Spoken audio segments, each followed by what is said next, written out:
Hello and good evening. It's Phil Thatch, and Heather and I are up here on the roof of, I don't know what this parking garage is called. It's the Carta North Garage. The Carta North Garage in Chattanooga, Tennessee. Right over here, these crazy lights, which, there they go.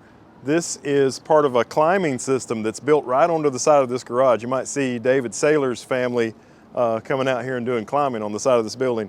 That's not our thing, No. but it's pretty cool that they do it. And Heather is working on her panorama for our live stream that's on September the 17th. By the time this video comes out, that live stream will probably have already happened. But she's using the Z50 and the 16 to 50 kit lens, and got some really nice light up here from that light. So it's almost like we've got a studio up here. And anyway, Heather's working on a pano. I've done a couple of panos with the Z6 and the FTZ in my 24-70 f2.8G, and anyway, we're getting it did, so we're going to keep working. Okay, I'm going to save Heather's panorama for a little bit later in the video. This is the panorama that I made from the roof of the parking garage, and it's a really long one. It's what I would call a ribbon panorama, and I'll show you what I mean by that in just a moment. But I really like a ribbon panorama for scrolling in a video, so it works well for my purposes. There you can see the Tennessee Aquarium, the first building, and that building is the Tennessee Aquarium. There's the walking bridge in the background. And a ribbon panorama is when it's really not very tall and it's extra wide. Great for video, not too good for photos. It's probably good for printing and hanging on a large wall too.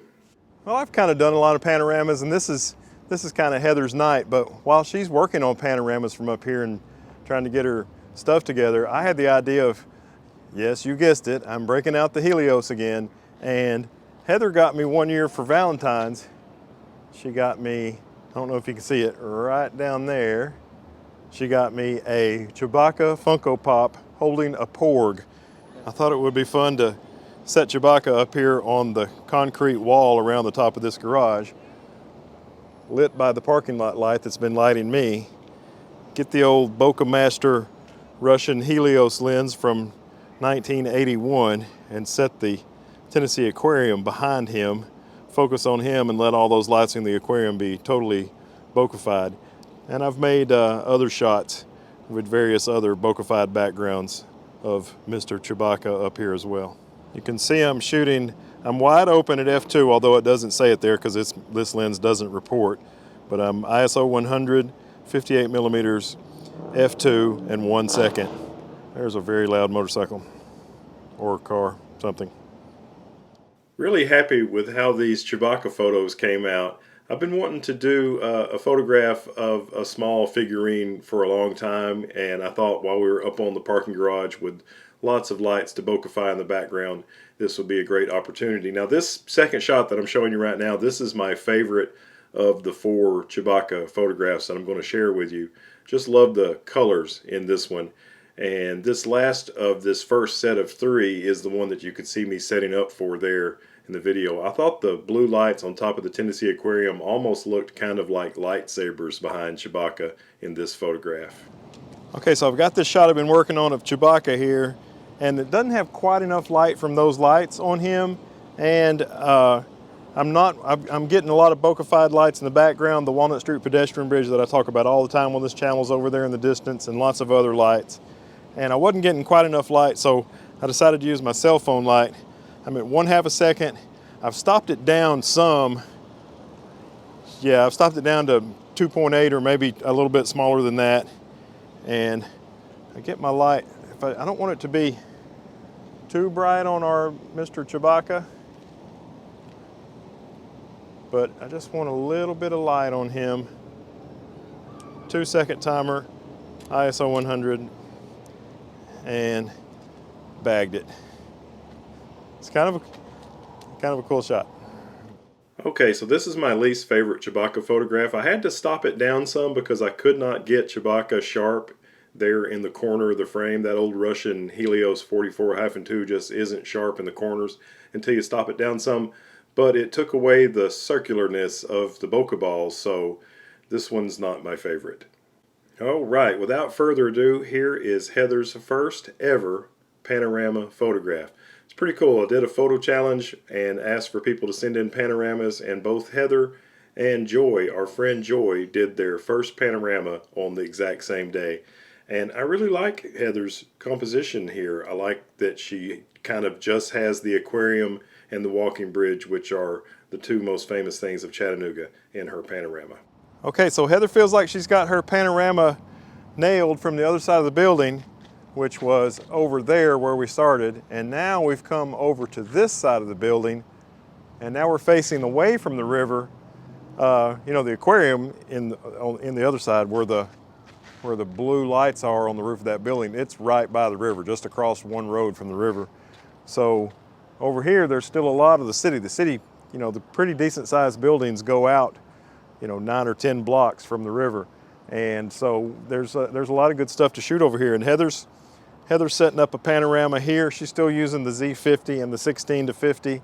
And while I've got the Helios on, I'm just going to go ahead and make my panorama with the Helios. I've got it stopped down to, gosh, it's hard to say, I think f11, and surely it should be sharp enough to make a decent panorama, but we're going to work on that now.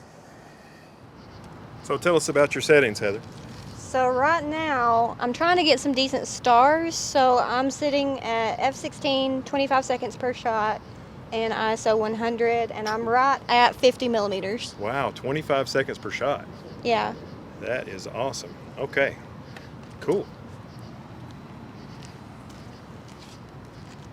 Okay, I did one pano with the Helios, and while I do like it, it's got some 8 pointed stars, which is kind of cool because it's an 8-bladed aperture.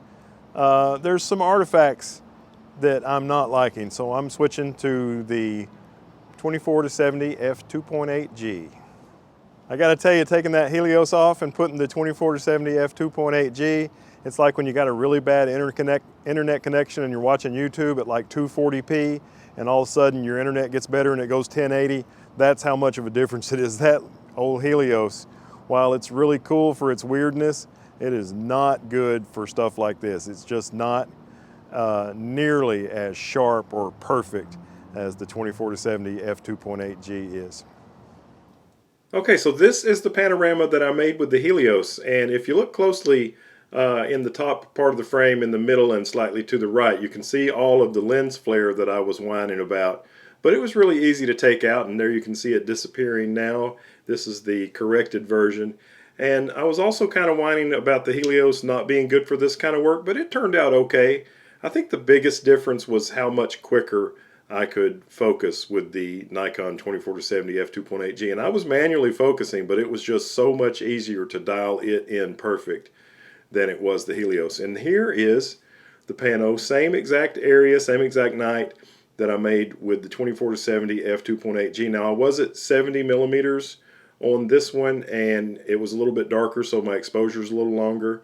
But basically the same thing. I think if you were to really pixel peep, this photo is probably a good bit cleaner than the one out of the Helios. But in the end, I was pretty happy and satisfied with both photos. All right, so Heather is walking. She can do limited walking.